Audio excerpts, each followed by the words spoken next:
Caio, um retorno sobre aquele pai de ontem, né? Que a última pergunta do programa de ontem, da mãe, da ex-mulher dele, que a mãe da filha dele, que ameaçou matar-se e matar a filha caso ele quisesse ver a filha, processou ele, etc. tal, que culminou com também o término do segundo casamento dele, que a esposa dele... aquele pai que disse que a segunda mulher, inclusive, gostava dele, mas ele decidiu deixá-la porque ela não aceitava aquilo que eu chamei de a moleza dele, a bananice dele no meio daquele conflito. A visitação. Ele sofria de bondadismo, um homem bom sem o limite lúcido da bondade. E que tinha que ter sido praticado desde o início, para ele não ter dado aquele espaço, aquela folga tão grande à perversidade ou a esperteza maligna da ex-esposa, segundo a narrativa de ontem, né? Claro. Foram 6 anos de gap, né? Até ele ver a criança, a filha.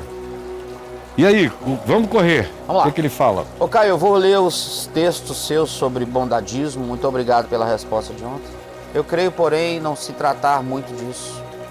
Eu não deixei de tomar providências judiciais na época, sabe? Sim, mas houve 6 anos. Com providência ou sem providência, 6 anos sem ver uma filha é inadmissível no sistema judicial que a gente tem. Pois então, pelo contrário, sabe? Na época eu ajuizei a ação, o que provocou as falsas acusações e indicação de falsas testemunhas. Recuei não por bondadismo, mas por medo do que ela poderia fazer contra mim usando a justiça. Como profissional da área, eu presencio dia a dia injustiças dessa natureza. Ele é advogado? Condenações injustas. Ele é advogado? Ontem ninguém falou que ele era. Ele é advogado. Nem ele próprio. Ele é advogado e a ex-mulher? Ex-mulher também. Então é uma guerra de advogados. Sim. Era bom numa próxima vez. Eu sou advogado, me separei de uma advogada que é minha ex-mulher e temos a seguinte briga jurídica. Sim. Facilitaria muito, né? Ele é defensor público. Sim. Então ele fala assim: como profissional da área, presencio dia a dia injustiças dessa natureza, condenações injustas, e sei que a teoria é muito diferente da realidade, sabe, Caio? Não, eu sei. Se ela estava... Eu já estive na Papuda alguns dias porque a teoria é muito diferente da realidade. Ninguém precisa me explicar nada disso. E eu estou tentando ajudar presos em quem a injustiça se consumou há décadas. E faço isso sistematicamente há muitos anos, porque eu sei que a teoria é diferente da prática. Mas existe uma teoria que cobre e protege a maior parte das pessoas, especialmente nessas relações familiares, às vezes até excessivamente, porque hoje em dia, e aí cabe completamente o que você está dizendo, hoje em dia, uma acusação de uma mulher já chega como uma espécie de denúncia documentada. E é o denunciado, que tem que provar de todos os modos que ele é inocente.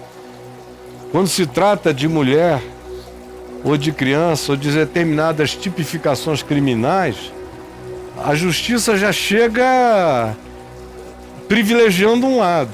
Ela não chega isenta.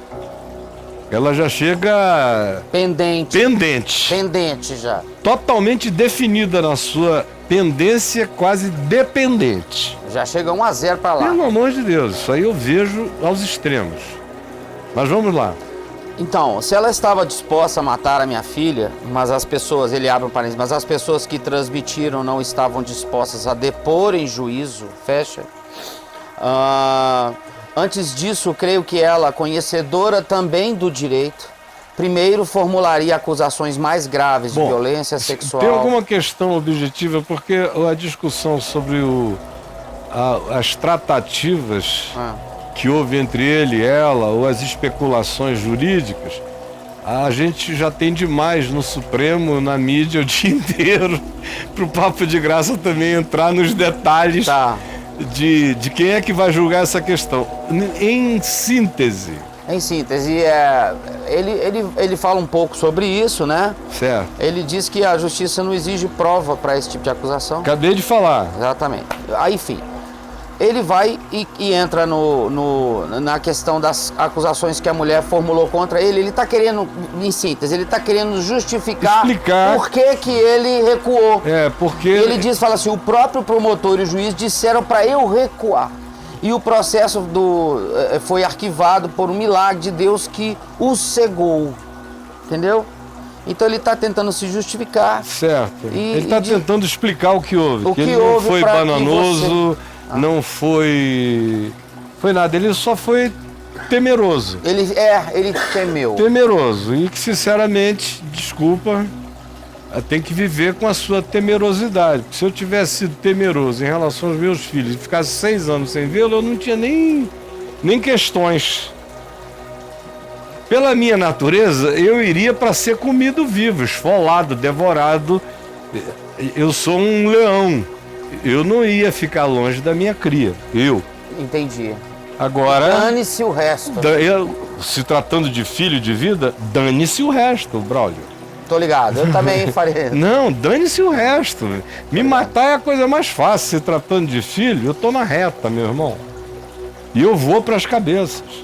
E nem a rainha Elizabeth. Ela vai ter que mandar me matar. Do contrário, os filhos são meus.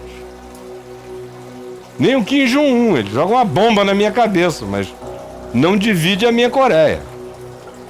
Entendeu? Não só a Coreia. Não. Tô falando de mim, cada um é cada um. Tá. Eu não dependo tanto da justiça, eu vivo sob princípios. Não dependo da justiça legislativa.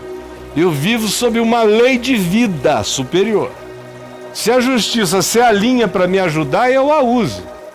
Se ela não está alinhada para me ajudar, eu não abro mão do princípio da vida.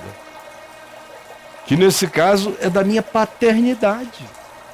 Não vou deixar que nenhuma legislação se interponha entre mim e a minha genuína e legítima paternidade. Mas deixa pra lá, eu quero saber a síntese. Eu posso ajudá-lo em alguma coisa? A síntese é essa. Ele se justifica. Certo. Diz que vai ler sobre bondadismo. Por favor, meu irmão. Leia lá sobre não só bondadismo, mas sobre aquelas outras sugestões que eu te fiz também, tá bom? E Deus te abençoe e a gente está sempre aqui às suas ordens. Se pudermos ajudar, conte conosco. E Jesus seja contigo.